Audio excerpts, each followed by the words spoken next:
Assalamu alaikum. In the name of Allah, the Beneficent, the Merciful. Welcome, welcome, welcome. Welcome back to another episode of the Science of Farming show. We are so excited to have you all back again. Sister Melody, we are so honored to be back with you all, our audience. We have a beautiful, very special guest today. She is Sister Colette, and she is with Colette from Canning with Colette. And we'd like to welcome you, dear sister, to the show. Yes, we're so excited to have you once again. And we're going to jump right into the show because, as we know, time tends to just fly right on by. Now, I do want to mention that today is a pre-recorded show, audience. So although you're looking at us on a Tuesday, you won't be able to answer or ask any questions today. So you will be able to ask Sister Colette questions directly. So I want to give you her information right now. We're going to go ahead and post it, and we'll share it again at the end of the show. So we do have a flyer with her information, and we encourage you to ask Sister Colette right away. Send all of your questions to her at Canning with Colette or www.canningwithcolette.com. And I am sure our beloved sister will be happy to answer your questions. And Sister Colette, let me jump in real quickly. I do want to ask you where it says, go back to that flyer. Yes, where it says before. Go back to the flyer, please. Thank you. It has some initials on there. Okay, can you explain that? Okay, so can while you can before SHTF, before stuff hits the fan. Right. Talking about it kind of rhymes. Can while you can before stuff hits the fan. The fan, right. Look, like they say, bars. Okay, a little bars there, yes. But the stuff is the stuff that we are in, that we are experiencing, the day of judgment that we are in. So it really has hit the fan, to be honest. And so you need to be canning now. Yes, ma'am. And we're going to talk more about your canning and the training that you do with the canning, because we do want to encourage our audience to participate in that canning if you have not canned at all, or like you say, if you just need a refresher to get back going again. Right. So now we'll go ahead and jump in our questions. Sister Melody, you want to get us started? Yeah, I wanted to say thank you, sister, for joining us. I had the pleasure of bearing witness to, what you do several times at different conferences, Brother Ghazi's conference in particular, and your whole setup and everything was just awesome. And just wanted to say thank you for joining us. So I know that the minister had, asked us and instructed us, if you will, to can. Sisters can. So I just the first question want to know is, what inspired you, sister, to take this role of almost like a leader in it and to go so far with it? Because you like the queen of canning. Because I'm coming to you, sister. Yes. So tell us what motivated you to just really take on this role. All praise is due to Allah, and thank you again for inviting me to come on your beautiful platform. I'm highly honored. Thank you so much. And yes, that is one of my favorite questions to answer, actually, because I have to. It allows me to go back to where I learned in the first place. Okay, and so I learned, as many of us learned that are in the Nation of Islam, and female, we learned in our MGT class, which stands for Muslim Girls in Training. And so we have a general civilization class with 7 units. And one of those units is how to cook. And so we happened to be in our how to cook class, and we were being taught how to can under the instruction and guidance of the Honorable Mr. Louis Farrakhan. And so that's actually how I learned. So there are some people who have already knew how to can. Some people, it was in their family, their mother can. So that's not my experience. So I'm kind of like my grandmother can, but I never seen her can. Right. And my mom did not carry that on. She never can. She talked about it, but I never seen it. So that's not my story. So all praise is due to Allah for the class, right? And so it was probably around 2015 or so, 2016, around that time that we were in that class, and it was quite a curriculum actually. So it wasn't just like a class, it was a curriculum, So we were learning everything, as you may remember, everything from kitchen safety to food safety, all of that, nutrition, before we even touched the canner. So it was a lot that we learned before we ever even got into the kitchen and started canning. And so that's why I say it was quite a curriculum. And, we had to learn several recipes. We had to master those recipes. And then to even move on in the class, we had to produce a certain amount of jars, right? To even move on. So it was quite a class. And so for myself, after completing that class, and I always share this, I was really exhausted, to be honest. I was like, I passed, praise to Allah. And again, another thing, transparency, I didn't do a lot of canning after that. I really was just like, wow, that was a lot, And so every now and then, a little jelly here or there, or maybe some navy beans, but I wasn't really like building up my pantry like that. But then what was happening is, just paying attention to what was going on, in this world that we now live in. And we were getting a weekly reminder to can something, right? Mm-hmm. As we still do to this day, get a weekly reminder to can something. And it started to weigh on me. I'm just like, oh my God, when the minister gives an instruction and we're getting this told to us weekly, I'm like, wow. I'm like, I'm not being obedient. Like, oh my God. And I was feeling bad about it, and my self-accusing spirit was starting to get to me. So that's when I was like, okay, I got to really pick this thing up again. And so I started, really getting back into it.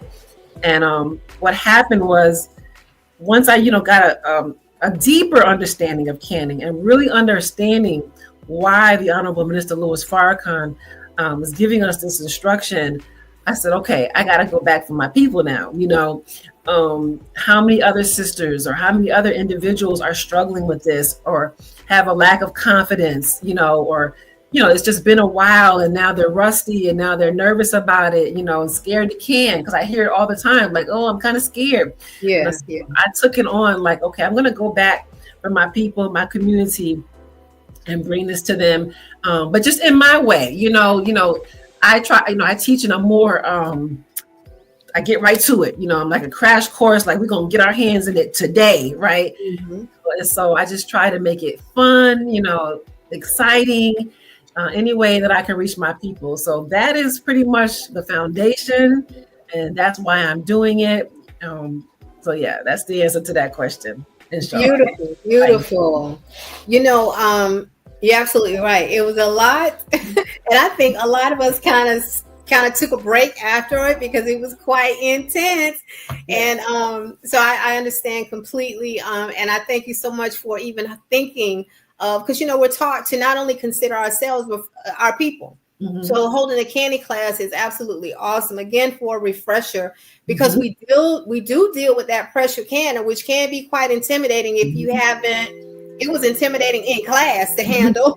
So can you imagine, trying to really do it on your own continuously? Mm-hmm. But I do want to talk about because on this show we talk a lot about gardening, and we always want to make everything that we do here to the public, to ourselves even, so easy. We Right. really want to show our audience you really honestly can do it, and it doesn't take a lot. So can you talk a little bit about some of the benefits of canning? Because for this show, they're canning what they're harvesting, but can you talk about some of the other benefits of canning? So yeah, so that's obviously a benefit, and I talk about that in my classes. I'll talk about the fact that if you're not growing your own food, definitely you want to tap into your local farmers, right? Or if you have to, your local grocery store, get the best produce that you're able to get your hands on, right? And so some of the benefits of doing that is that you're getting a healthier product, okay? You can pronounce everything that are in these jars. It was your hands, your kitchen, right? And you have control of the ingredients. So a lot of times we buy things and we're fooled by the label. And it still happens to me to this day. Like if you can put a good label in front of me, I'm like, ooh, that look nice. That look good. Right? Get it home. It's nothing like the label. It's what you expected. Look on the back of the ingredients. You can barely pronounce anything. And then why is there 60 ingredients to chicken noodle soup? Like, why is there 60 ingredients to it, right? And so that's another ingredient. You have control. You're eating a healthier product. Also, you're saving money if you're doing it right. So what I mean by that is if you are harvesting your own food or you're buying it from the farmer's market or the grocery store, you're getting it in bulk. You're typically going to be able to get it at a more affordable price, even if it's the grocery store. Sometimes, you'll see things at the store, buy one, get one free, buy two, get one free. And a lot of times we see stuff like that. It's like, oh yeah, I would get it, but I have nowhere to put it. It's going to go bad before I ever eat it, right? This is where canning comes in. Take advantage of those sales. Take advantage of the farmer's market. Come home and can it, and then you can get ahead of inflation because you buy carrots. Maybe there was a sale, 10 cents a pound, right? You bought as many as you could. You canned it up. You might be able to literally can 6 months of carrots, right? Right. Now you're ahead of inflation because the price of carrots is not going to stay 10 cents a pound. Food constantly goes up in price. There's nothing we can do about that. But if you do this on a repeated basis and a consistent basis, you will never be paying for food at the current price. You see what I mean? Right. So those are just a few benefits, price, health-wise, convenience. Like for me, convenience. I just love being able to reach over in my pantry and get a couple sides, already made bean soup, things of that nature. Because we know bean soup take a while to make, right? It does. So to be able to say, boom, and have yourself some bean soup on a late day. I have late days. I look up 7 p.m. already. I'm like, oh, shoot, what's for dinner, right? There's another benefit, and the list goes on. Right. And, you mentioned buying in bulk, and it's so good because, we do have opportunities to buy the navy bean in bulk, but it's like the 50-pound bags, And so what one of the things I recommend, I don't have it right at the ready here, but it's in another part of my home, but the Mylar bags. So until you're ready to actually can those beans, you can actually put them in Mylar bags with a little air where tag, you remove the air and store that until you're actually ready to use those beans. And one of the things Sister Melody and I talk about on the show is freezing our food. Sister Melody is excellent at breaking that food all the way down, but we freeze it. So sometimes I'll cook a giant batch of navy beans and stick it in a freezer bag, and you talk about on the ready, in addition to canning, So you're absolutely right. Sister Melody, do you have anything? Yes, ma'am. I remember the minister mentioned, I know it's not his exact words, but he said Martha Stewart can take, one of these 7 units and become a millionaire. We could. Right. So I believe, sis, what you're doing is like so important nowadays in terms of just sisters. It don't have to be just MGT, but knowing that you can take one of these units and turn it into a business. And then what I wanted to ask you, sister, are you partnered with a local farmer? Because I know when the minister asked us, I had just so happened to be working and managing a garden to where I had all the tomatoes that I needed to put in my own jars. But I know some people don't have that, to do. So are you connected with a local farmer that helps you to, can your food so you can have a fresh? Are you growing? That was my question. Are you growing as well? I'm not growing in that way. So my growing is very limited, herbs and things of that nature. So the majority of my food comes from my local farmers here. Here in Rochester, we actually have a large public farmers market. It's huge. Good. I mean, it's huge.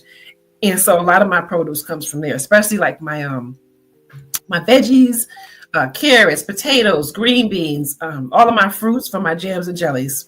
Mm-hmm. And I, as you mentioned that, sister, I was thinking about, can you tell our audience what you can? Because I think you can even can meat, right? Mm-hmm. Okay. Sure can you talk about some of those things? Yes. Yes, ma'am. So you can can things like your fruits and pickled fruits, okay, or pickled veggies. All right. And you can do that using what's called the water bath method, where really all you're doing is boiling your jarred food. Okay. You're submerging in water. Exactly. And that's nothing but a big pot. So I like to tell people, you don't necessarily have to get that, that's an official water bath canner, but it's a pot, right? And most of us have a big pot somewhere with a lid. And so if you have a big pot somewhere with a lid that your jars will fit inside and you'll be able to submerge them in water, then you can do what's called the water bath or boiling method. All right. Mm-hmm. And that method is used for when we're canning high acid foods, typically your fruits. So apples, oranges, plums, or anything that is actually pickled. So where you can make it a high acid food. Okay, so those are your fruits. And then you can do your vegetables, like we mentioned, your beans, any type of legume. So your navy beans, your black beans, lentils, all of those can be pressure canned because those are low acid foods. Okay, so we got to get the heat at a much higher temperature. And then, like you mentioned, meats. So we're talking about chicken, turkey, salmon.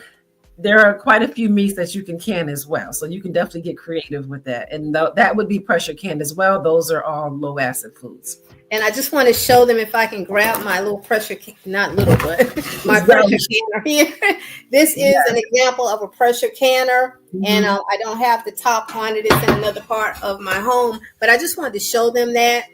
And even tell our audience that these pressure canning and water bath canning equipment, everything that goes along with it, you can actually get it on Amazon. Mm-hmm.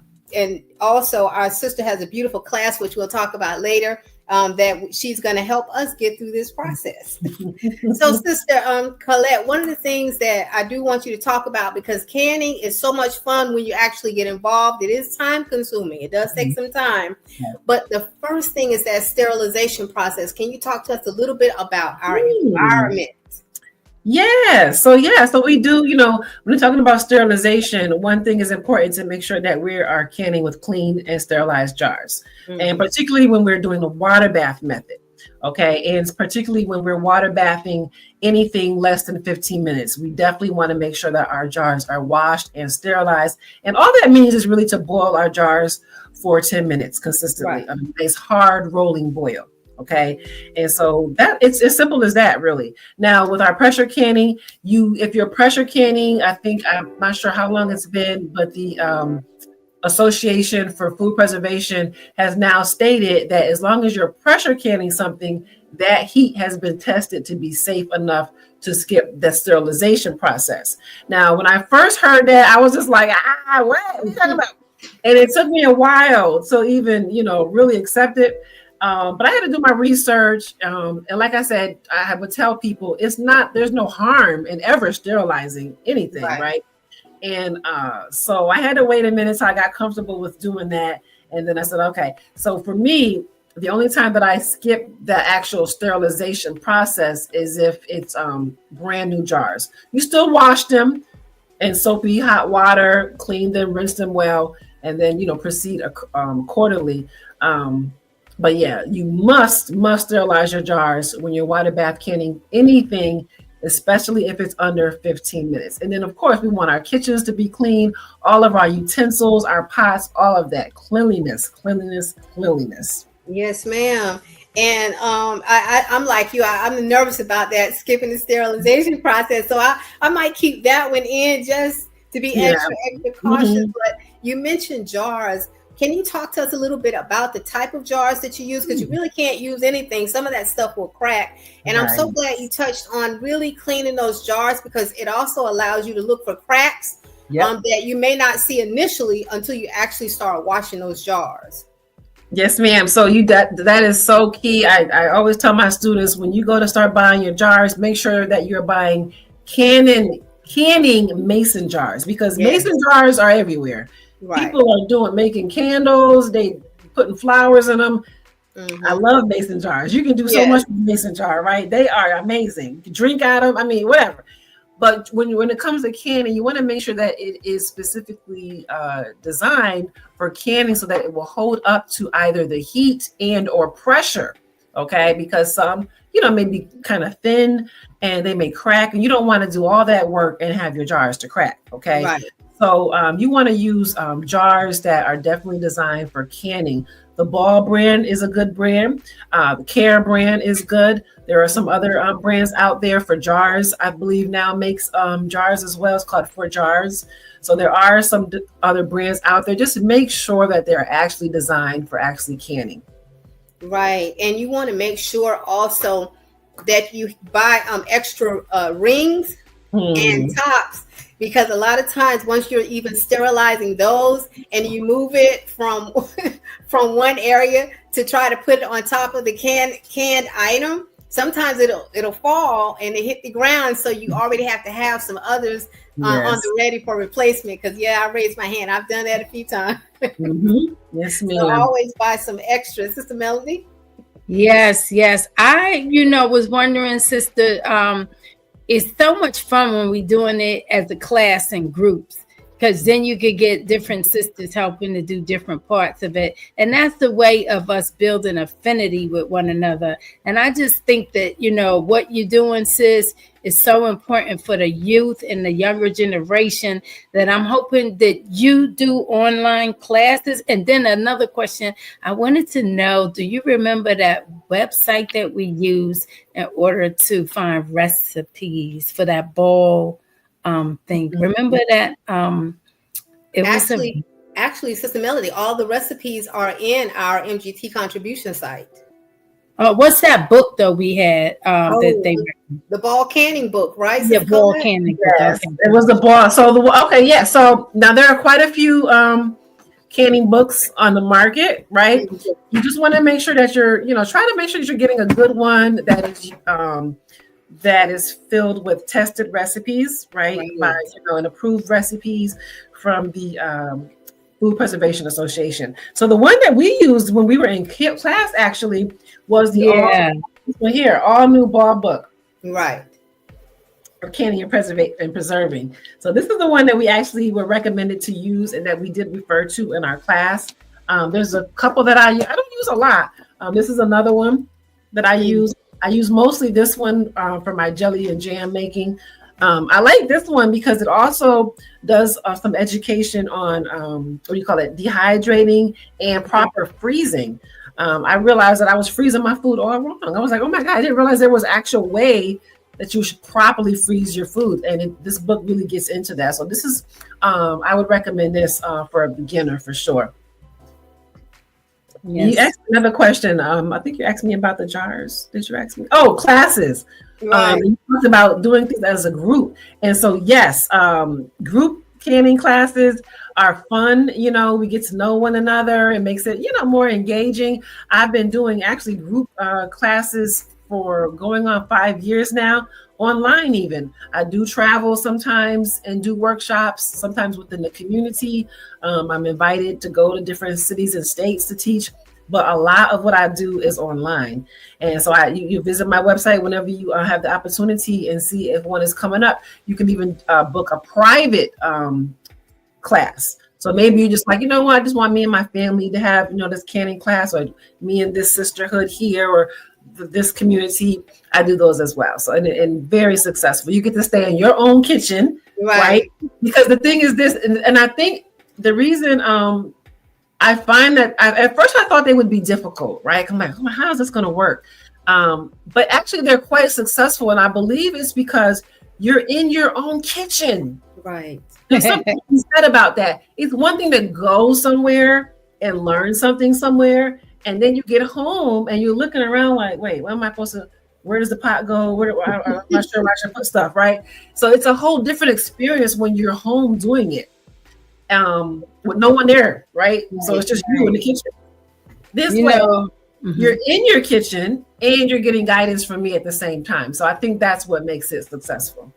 Yes. And I also want to say, Sister Rashida, again, I had the pleasure of meeting an MGT that I'm still in communication with, a farmer, because I put in a proposal to do a canning class at the Bugs conference, and they accepted it. So they really accept us introducing canning almost wherever you want to go. So if any one of us want to, do a small canning class, they usually accept it, and they accept me. And to this day, me and Sister B are friends from that class that I did.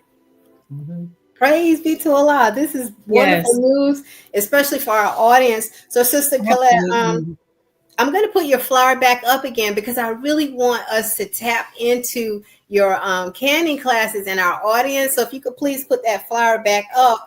And while the flyer is up, Sister Colette, I want to ask you, how long does the food stay safe in those jars once we do can?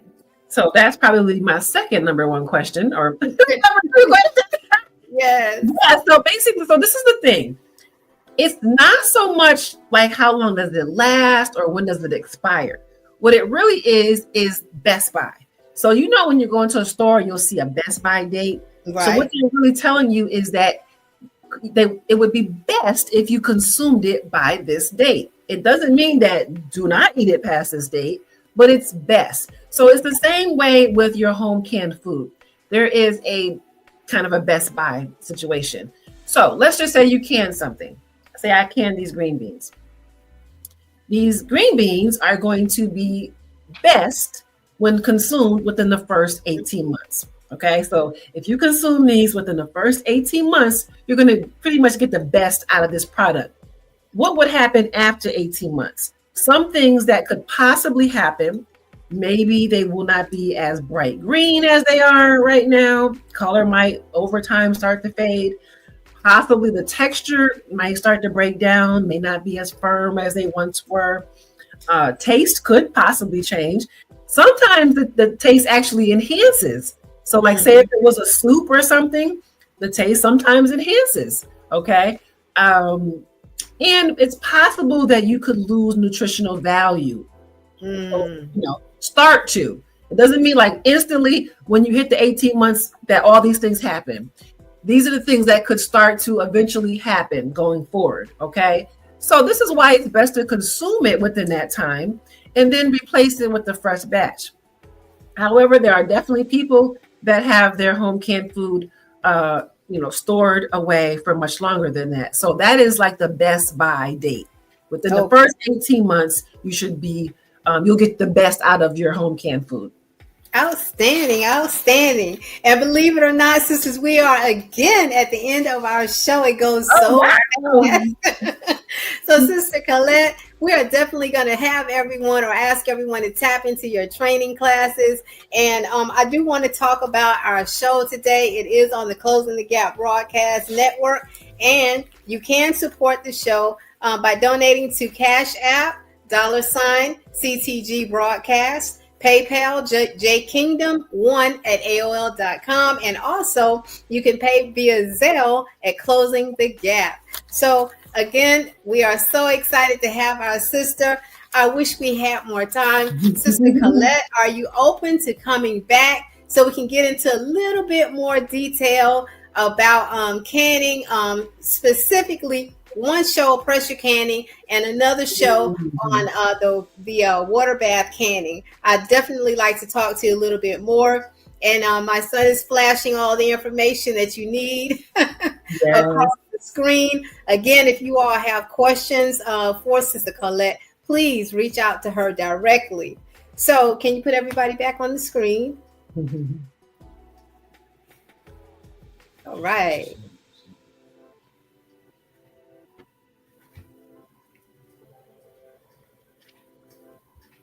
There we go. There we go. There we go. Thank you again. Sister Melody, any closing remarks? Well, I just want to, again, thank you so much. It was wonderful just having you. And, I could feel your passion. And that's the beautiful thing, when people can feel your passion, because it seemed like you really enjoy what you're doing. All praises for Allah. All praises due to Allah. Thank you so much for having me. Absolutely. Yes. Thank you, audience, for joining us. Until next time, Assalamu alaikum. Wa alaikum salam.